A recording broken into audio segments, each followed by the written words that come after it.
तर नमस्कार फ्रेंड्स, बघा आज मी काय बनवलेलं आहे. तर मी बनवलेले आहेत आज ब्रेड पकोडे. एकदम टेस्टी ब्रेड पकोडे बनलेले आहेत. अगदी जसं आपण बाहेर खातो ना तसे टेस्टी बनलेले आहे आणि घरी बनवलेले आहे, त्याच्यामुळे जास्त पण बनवू शकतो. तर बघा रेसिपी, आधी आलू उकडून घ्या आणि मग आलू उकडून झाल्यावर आलूचे फोत्र काढायसाठी मम्मीजवळ देऊन द्या. ठीक आहे, तोपर्यंत आपल्या बेसिक जे आपण आलूची चटणी बनवतो त्याला जे जे पदार्थ इन्ग्रेडियंट्स लागतात, जसं की कांदा, लसूण, सांबार, मिरच्या, हे जे लागते आपल्याला पदार्थ ते घेऊन घ्या. ठीक आहे, कट करून घ्या आणि मग स्वच्छ धुवून घ्या. त्याच्यानंतर आपण जे काय आलूची चटणी बनवतो आपली घरी नेहमीची, तसं चटणी बनवून घ्या. ठीक आहे, आता व्हिडिओमध्ये जसं तुम्हाला दिसत आहे की मी 2-2, 3-3 वेळा धुवत आहे. तर ठीक आहे, मग मला तसं सवय आहे म्हणून मग मी तसं धुते. ठीक आहे, मग त्याच्यानंतर तुम्ही काय करा, कढीपत्ता जास्त झालेला आहे याच्यामध्ये, तर मी थोडा काढून ठेवलेला आहे. आपल्याला जसं जेवढं लागते तेवढ्या प्रमाणात घ्यायचं आहे आणि मस्त टेस्टी आलूची चटणी बनवून घ्यायची आहे. आणि आलूची चटणी बनवताना माहिती आहे का, त्याच्यामध्ये पूर्ण अशी मिक्स करून घ्या, ती व्यवस्थित बारीक करून घ्या, म्हणजे ते ब्रेड पकोड्यामध्ये जेव्हा आपण स्टफिंग करू तेव्हा म्हणजे ती बाहेर निघणार नाही. ठीक आहे, तर आता आपली आलूची चटणी बनवून रेडी करूयात, जसं की आपण नेहमी करतो. आणि मिरच्या वगैरे तर मी कैचीनेच कट करते, म्हणजे हात काही तिखट होत नाही. ठीक आहे, तेवढ्या वेळात माझ्या मम्मीनी आलूचे फोत्र काढून मला दिलेले आहे मित्रांनो. मग डबकीनंच तेल टाकून द्या कढईत, कारण की मम्मी घरी नाही तर काही म्हणणार पण नाही कोणी. ठीक आहे, मग जेवढा अंदाज आपला घ्यायचा, जेवढं लागते तेवढं तेल टाकायचं मित्रांनो.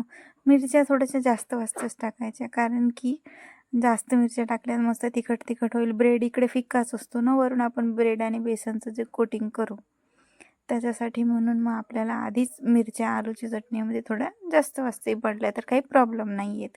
ठीक आहे, मस्तपैकी सांबार, म्हणजे कोथिंबीर म्हणते त्याला कोणी, आपण विदर्भात सांबार म्हणतो. ठीक आहे, तर सांबार वगैरे मस्त टाकून घ्यायचा, कांदे जास्त टाकायचे. बघा आपली आलूची चटणी आपण जशी बनवतो तशी बनवून रेडी करून घेऊया. मस्त कमी आचेवर कांदा परतून घ्या, मस्त मिरच्या टाका आणि मीठ, हळद जे का लागतं ते.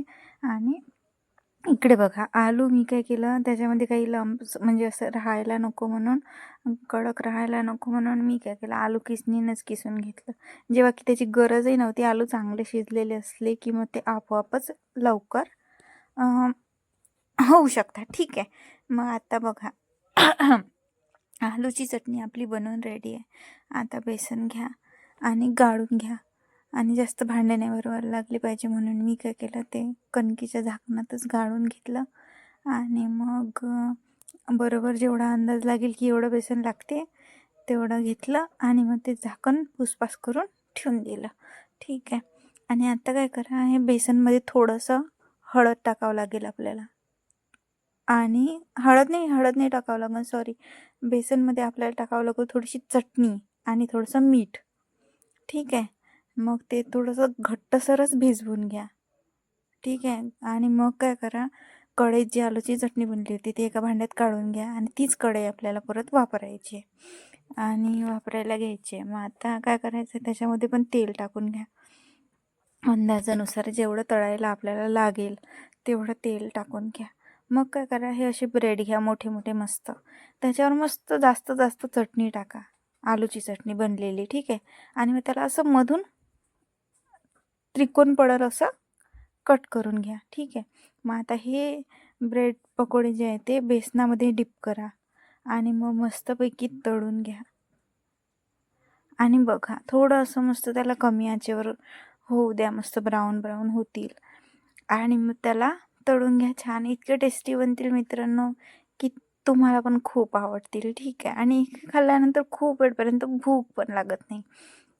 आणि नंतर थोड्याशा मिरच्या पण घ्या, मिरच्या पण तळून घ्या आणि बस तुमच्या मम्मीला देऊन द्या, तिला आवडेलच नक्की. जसं की मी माझ्या मम्मीला दिलं तर माझ्या मम्मीला तर खूप आवडले. आणि हां, तिने मस्त स्तुती पण केली माझी, बट ते आवाज कॅप्चर नाही होऊ शकला मम्मीचा. मग आपल्याला लागते तेवढे परत बनवून घ्या. तर आम्ही दोघीच आहे घरी म्हणून आम्ही 3-3 बनवून घेतले. 3-3 खाल्लं तर आम्ही जेवलो पण नाही रात्री. ठीक आहे. अशा पद्धतीने सगळे ब्रेड पकोडे मस्त बनवून घ्या फ्रेश फ्रेश ब्रेडचे आणि मग खाऊन घ्या. गॅस मस्त साफ करून ठेवा. बाकीचं नंतर करता. पहिले थोडंसं आवरून घ्या आणि मग नंतर खाल्ल्यानंतर सगळं आवरून घ्या. आणि अशाच जर रेसिपी तुम्हाला माझ्या आवडत असतील तर मग मला यूट्यूबवरती माझ्या चॅनलला सबस्क्राईब करा आणि हां, बेल आयकन दाबून द्या म्हणजे तुम्हाला नोटिफिकेशन्स येत राहतील मी जर काही नवीन-नवीन व्हिडिओ टाकेल तर. आणि तसं पण हा माझा पहिलाच व्हिडिओ होता जो की मी मोठा बनवला रेसिपी शेअर करायचा. तर तुम्हाला कसा वाटला तर ते सुद्धा तुम्ही मला कमेंट्समध्ये सांगू शकता. आणि मी असं जडू-जडू देत आहे कारण की मला थोडे जडलेलेच आवडतात ब्रेड पकोडे. ओके. मम्मीला मी छान दिले होते. ओके. तर मग सांगा मला पुढची रेसिपी मी काय बनवू तर. Bye. Have a nice day. Love you all. Take care, guys.